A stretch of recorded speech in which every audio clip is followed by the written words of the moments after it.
ये कहानी एक ऐसी लड़की की है जिसे उसका बॉयफ्रेंड सिर्फ इसलिए छोड़कर चला जाता है क्योंकि वो मोटी हो गई थी। लेकिन कुछ वक्त बाद जब वो अचानक आमने सामने आते हैं तो सीन कुछ और ही होता है, क्योंकि जिसे उसने कभी मोटी कहकर छोड़ दिया था, आज वही लड़की पूरी तरह बदलकर उसके सामने खड़ी थी।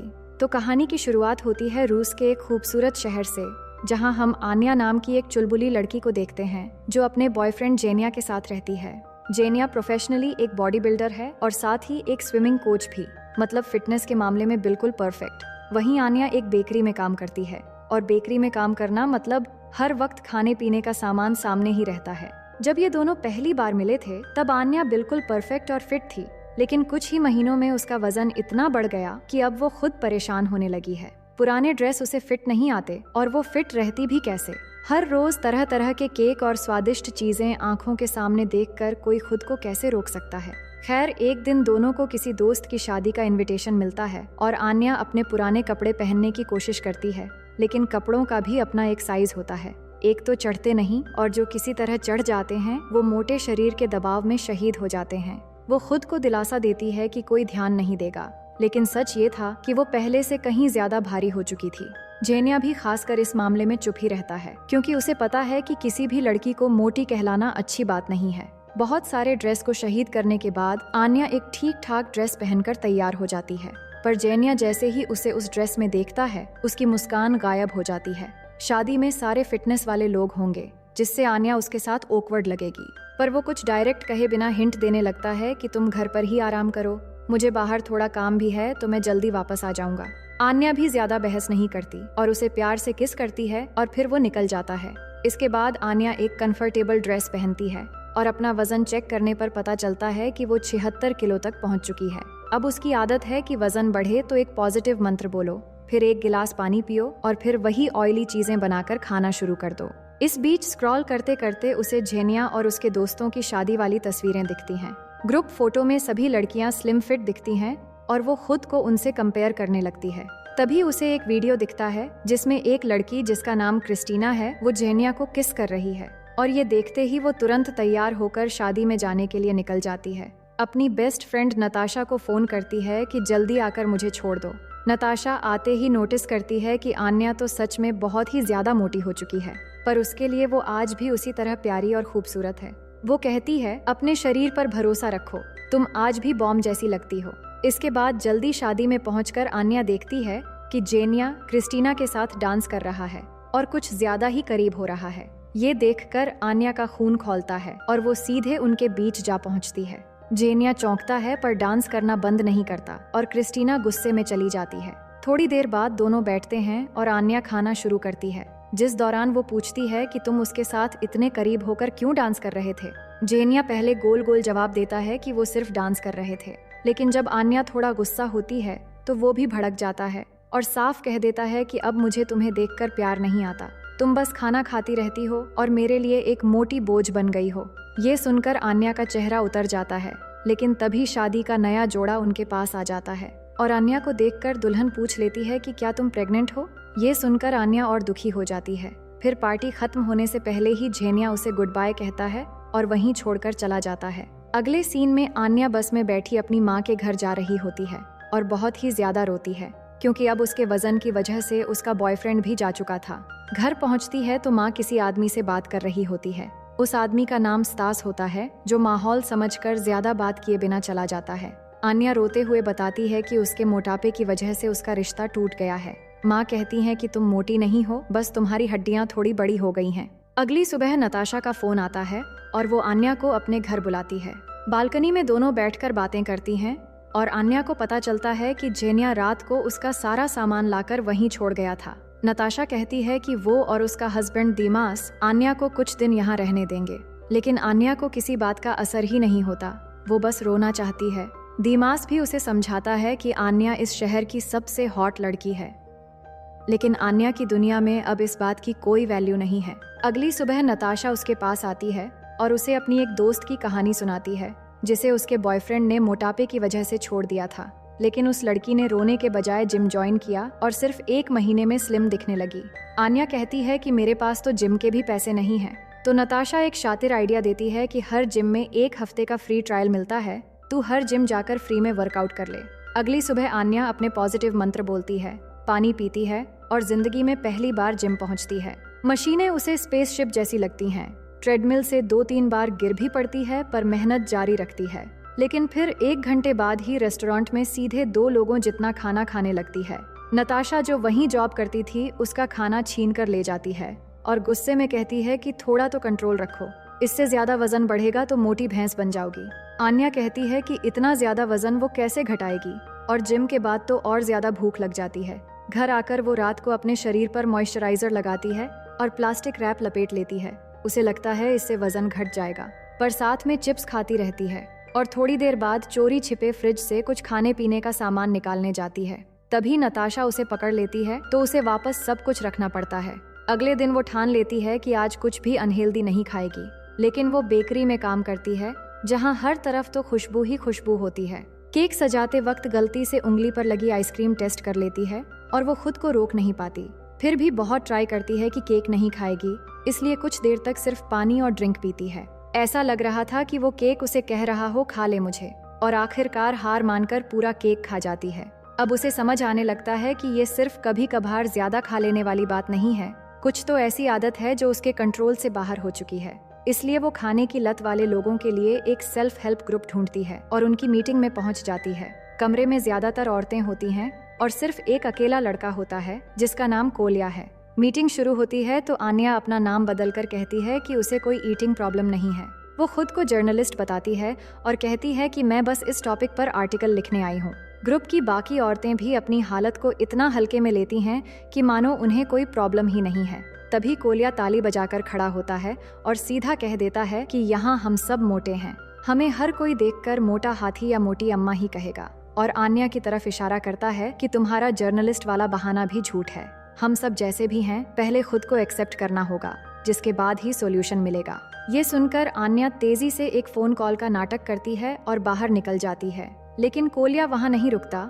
वो उसका पीछा करते हुए बाहर आता है और उसे पास वाले रेस्टोरेंट में खाने का ऑफर देता है। और आन्या जो खाने को कभी ना नहीं कह पाती, वो 2-3 बार कहते ही मान जाती है। अब खाना खाते हुए कोलिया उसे एक प्लान बताता है, क्यों ना हम दोनों एक दूसरे के फिटनेस स्पॉन्सर बन जाएं, रोज एक्सरसाइज करेंगे, खाने के हर बाइट से पहले एक दूसरे से पूछेंगे और एक दूसरे का सपोर्ट भी करेंगे। आन्या को पहले कोलिया की इंटेंशन पर शक होता है, लेकिन फिर वो सोचती है कि कोशिश करने में क्या जाता है। फिर अगले ही दिन से दोनों सुबह पार्क में जॉगिंग करने के लिए मिलते हैं और एक साथ रेस लगाते हैं। शुरू में आन्या को कोलिया थोड़ा अजीब सा लगता है, लेकिन धीरे धीरे उसे पता चलता है कि ये लड़का वाकई में दिल का साफ है।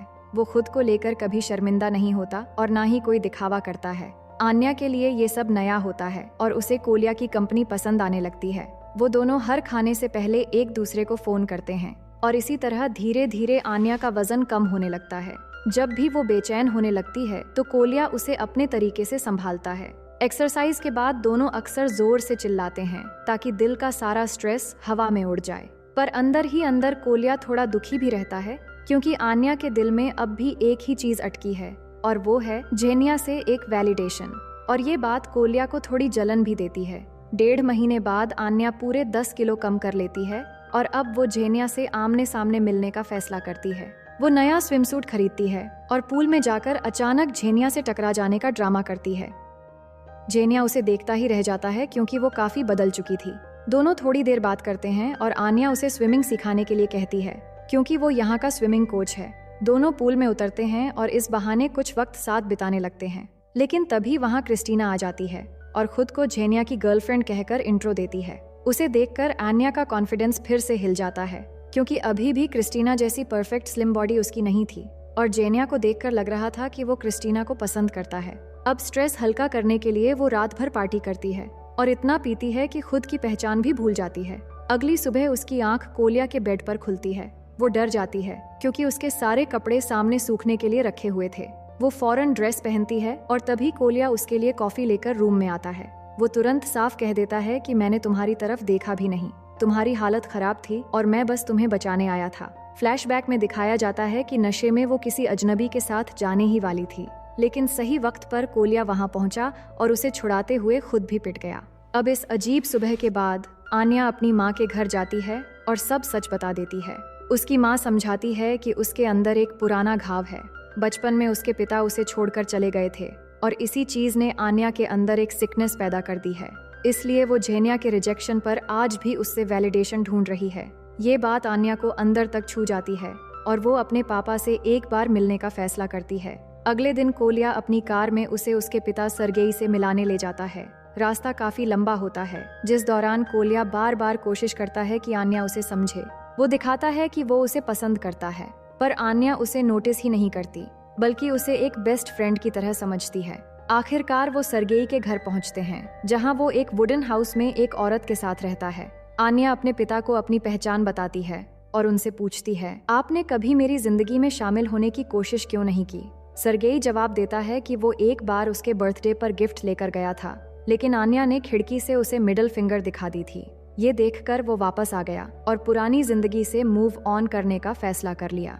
इसके बाद रात को आन्या से गलती से एक कैंडल गिर जाती है और पूरा वुडन हाउस आग पकड़ लेता है। सरगेई चिल्लाता है कि तुमने मेरा घर बर्बाद कर दिया और अपनी बेटी की सेफ्टी तक नहीं देखता। इसी चीज से आन्या समझ जाती है कि उसके पापा के दिल में अब वो प्यारी बेटी नहीं रही।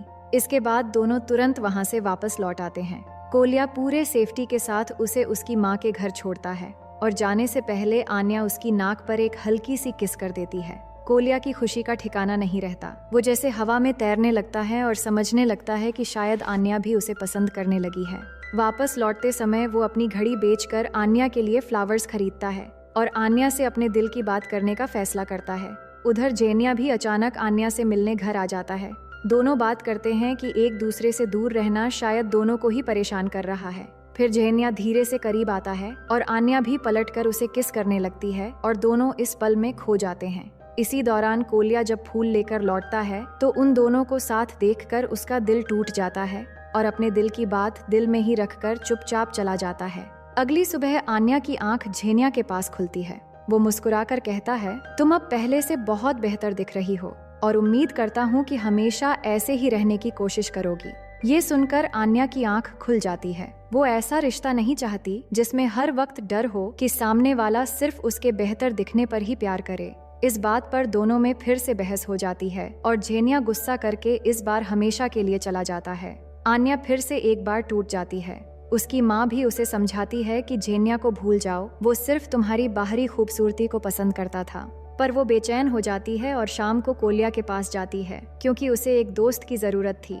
लेकिन कोलिया दुखी और नाराज होता है और साफ कहता है कि अब मैं शायद तुम्हारा स्पॉन्सर नहीं बन पाऊंगा। तुमने वजन कम कर लिया है और तुम्हारा मकसद भी तुम्हें मिल गया है। अब तुम्हें मेरी जरूरत नहीं है। ये कहकर वो चला जाता है और आन्या दुखी होकर अकेली वापस लौटने लगती है। इसी बीच अचानक कुछ बदमाश लड़के आकर उसे घेर लेते हैं और बाइक लेकर उसके पीछे पड़ जाते हैं। वो खुद को बचाने के लिए खेत की तरफ भागने लगती है और कुछ दूर जाते ही अचानक गिर जाती है। वो बदमाश उसके आसपास ही थे, इसलिए वो रात को वहीं पर रुक जाती है। अगली सुबह खेत की फसल काटने के लिए दो बड़ी बड़ी मशीनें आती हैं, जिनका एक ड्राइवर स्तास होता है, जो अक्सर आन्या की माँ से मिलने के लिए जाता था। वो अचानक आन्या को खेत के बीच पड़ा हुआ देखता है। इसी बीच दूसरी मशीन भी इसी तरफ आ रही थी, जिसका ड्राइवर बिल्कुल अनजाने में आगे बढ़ता जा रहा था। ये देखकर स्तास फौरन आन्या के पास जाता है और उसे किसी तरह बचा लेता है। आन्या जानती थी कि उसकी माँ शायद स्तास को पसंद करती है, पर इस बारे में वो ज्यादा बात नहीं करती। इसके बाद आन्या नताशा के घर जाती है, लेकिन कोई दरवाजा नहीं खोलता, इसलिए वो पड़ोसी की खिड़की और पाइप पकड़कर किसी तरह अंदर घुस जाती है। अंदर उसे नताशा मिलती है, जो बहुत परेशान थी। वो बताती है कि दीमास और उसके बीच झगड़ा हो गया है। दोनों एक दूसरे को अपने दिल की बात सुनाती हैं, जिससे दोनों का मन हल्का हो जाता है। अगले दिन आन्या के पापा सरगेई उससे मिलने आते हैं। वो माफी मांगते हुए वैसे ही नाचने लगते हैं जैसे बचपन में आन्या को खुश करने के लिए करते थे। अब उनकी फैमिली प्रॉब्लम खत्म हो चुकी थी, क्योंकि सरगेई समझ चुका था कि उसकी असली खुशी उसकी बेटी में है और आन्या की माँ को स्तास के साथ देखकर भी वो कुछ नहीं कहता। इसके बाद आन्या एक फिटनेस मैराथन में कोलिया को ढूंढने जाती है। वहाँ उसे कोलिया कोल्ड ड्रिंक पीता हुआ दिखता है। आन्या झटके से ड्रिंक छीनकर फेंक देती है और कहती है, अब मैं तुम्हारी फिटनेस स्पॉन्सर हूँ। तुम्हारा वजन अभी भी सही नहीं है और अब तुम्हारी जिम्मेदारी मेरी है। कोलिया मुस्कुराता है और दोनों मैराथन में हिस्सा लेते हैं। पूरी जान लगाकर दोनों एक साथ फिनिश लाइन तक पहुंचते हैं। अंत में कोलिया हिम्मत करके आन्या को किस कर देता है और पहली बार आन्या को भी एहसास होता है कि असली खुशी खुद को एक्सेप्ट करने में है, न कि दूसरों को इम्प्रेस करने में। कोलिया हमेशा अपने मोटापे को लेकर कभी भी शर्मिंदगी महसूस नहीं करता था और खुद को किसी के साथ कंपेयर भी नहीं करता, क्योंकि वो जानता है कि दुनिया में सबका मकाम और पर्सनालिटी अलग अलग है और सब अपनी जगह और अपनी फील्ड में सही हैं। आन्या अब उसी की तरह बनना चाहती है, क्योंकि कोलिया एक खुददार और खुद को सही से पहचानने वाला इंसान है। वहीं झेनिया को देखते हैं, जो आज भी दूसरी लड़कियों में फिटनेस और खूबसूरती ढूंढता है और बाहरी दिखावे में लड़कियों को जज करता है। लेकिन आन्या अब बहुत खुश है, क्योंकि अब उसे एक सच्चा साथी और एक सच्चा दोस्त मिल गया है, जो उसे किसी भी रूप में पसंद करने को तैयार है। और यहीं पर एक हैप्पी एंडिंग के साथ ये कहानी खत्म हो जाती है। तो दोस्तों, मैं उम्मीद करती हूँ कि ये कहानी आपको बेहद पसंद आई होगी। इस वीडियो को लाइक करें, हमारे चैनल को सब्सक्राइब कर बेल आइकन जरूर प्रेस करें